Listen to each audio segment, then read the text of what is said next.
کتابونو کې واقعیا لیکي و یو حکیم او داغه پلاس کې الله جل جلاله شفای خوا او غیر مسلمان نو خو هر قسم بیمار ولا غیر واستلو بس دوی او د علاج وکړو الله تبارک وتعالى او ته صحت ورکړي نو اورس په علاقہ کې یو عالم بیمار شولو چې کله هغه عالم بیمار شولو علاجونه مختلف وکړل خو لیکن صحت ته ملاو نشولو ماشاءالله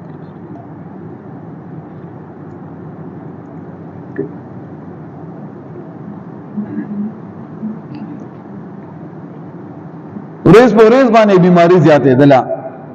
اخر خپل شاګردانو ته وځي مونږ وتا دغه حکیم لبوزو او دا حکیم پلاس کې ډیره شفایا تاته صحت ملو شي دا ویل چې بالکل داسې کېدای نشي چې زه یو غیر مسلمان لاړ شم او غیر مسلمان ز خپل علاج کوم حالانکه په دې کې څه حرج نشته دی علاج ته هر چا نام کولای شي فقہی مسله ده چې علاج لپاره ته هر چا تدلی شي خبره نشته په دې کې خو په علاج کې د حرام شینو نه اجتناب کوي حرام شینه به نه استعمالي بهرحال دا عالم دومره بیمار شولو چې په کاټ باندې پروت دی شاګردانو وچات کړو او دا حکیم ته بوتلو چې دا حکیم ته بوتلو حکیم ته علاج وکړو الله تبارک وتعالى صحت ورکړو دا عالم صحت یاب شو اوس دا عالم دا حکیم نه پختنه کوي وې دومره خو ماته پته ده چې شفا الله جل جلاله ته پلاس کی اخره تاکي خپل څه کمال نشته دی ورزما عزتونه د مسلمان عقیده ده دا پخا عقیده ده چې شفا ورکول ولا ذات الله جل جلاله ټیک ده تی وسیله جوړ کړه خو ته پلاس کې څه وسیله اغنشته شفا الله جل جلاله طرفنا حضرت موسی علیہ السلام یو پر بیمار شولو نو چې خپل بیماری عذر الله تبارک وتعالى ته بیان کړو الله جل جلاله ته فرمایي دغه ونه نه پانه اوخره موسی علیہ السلام لاړو یې ونه نه پانه اوخړل الله تبارک وتعالى ول صحت ورکړو جوړ شول څو وخت بعد بیا بیمار شولو چې بیمار شولو ډایرکټ لاړو یې ونه نه پانه وشو کولای وی خور د صحت ته ملاو نشول دا سه اریان شولو الله تبارک وتعالى ول وحی را لګي و اے موسی چې کله ما ولا غل نو یې څنګه ما پر پانو کې شفای خوا اوس ته خبره لاړل ما په شفا نه آیا نو دوايانو کې شفا کې خلو ولا ذات الله جل جلاله دی اپریشنونو کې بعض خلکو ته الله تبارک وتعالى صحت ورګي بعض خلک بیمار شي مړ شي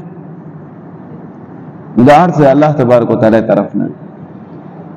نو به حال دا کاس دا عالم دی حکیم نه پختنه کوي وې دا ما ته پته چې دا اتا پلاس کې شفا الله جل جلاله یې خدا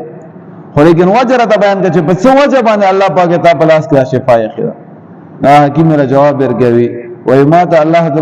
تبارک وتعالى د غلاس کې شفا صرف او صرف په یو وجه باندې راکړل چې ما په خپل نفس باندې کنټرول راوستل خپل نفس مې کنټرول کړی دی چې نفس راته وایي چې او ډېر ښکلی موسم دی مثال کے طور پر نن سبا خبره تا کوم ډېر ښکلی موسم دی یاره تورو چایو ته مې زړه کېږي یا نفس تورې چای غواړي زه ته وایم چې نه وایه نس خیرانه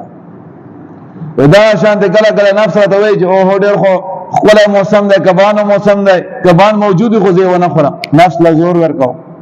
په دا وجه باندې الله جل جلاله ما په لاس کې شفا یې کړه او زما عزتمند مونږ څه الله مونږ هغه ودونو لم نفس خوشي کړي چې سره پکې چا دعوت هم نه ویرا کړي خېټه را باندې دمره زورا ورا شوې ده چې بردي دا وطن لم ځونه رساو خوري پکې حالان کې کم زیل چې دعوت نه ور کړل شوی تا ته بلنه نه وی شوی نو کتابونه لیکي چې اغزه ته تاګ نه پکارال د خوراک پکار نه سړی یو کی همون خو په ګرځو بهرحال دا حکیم چې کله جواب ورکړلو نو عالم ته اوس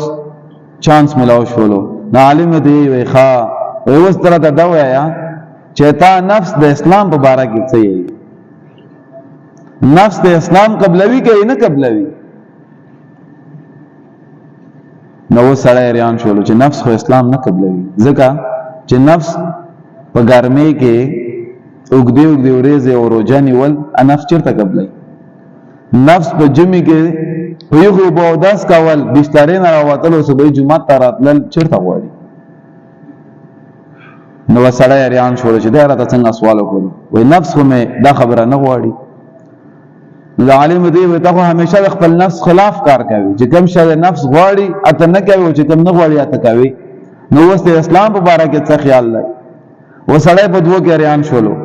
چې که اسلام نه قبلوم نو نفس تابعداري مې وکړه دا کومه شفا مې چې الله په لاس کې خلا شفا ورنه لاړه شي ختمه وي او که نفس خلاف کار مې وکړ یعنی اسلام مې قبول کړلو نو خپل دین نه وړېدلم بهرحال فیصله یې وکړه چې زه خپل نفس خلاف کار کوم او اسلام قبلوم مسلمان شوم نو الله جل جلاله د نفس کنټرول والی په وجه باندې اسلام مې ته نصیب کړل او الله تبارک وتعالى په لاس کې هغه شفا برقرار وساتل دا وجه څه و چې په خپل نفس باندې کنټرول وساتل نن سبا زما عزتمند موږ خپل نفس باندې کنټرول نشته موږ د ګناهونو پسې ګرځو منډه پسې وهو نو کوشش وکړو زما عزتمند چې خپل نفس کنټرول کو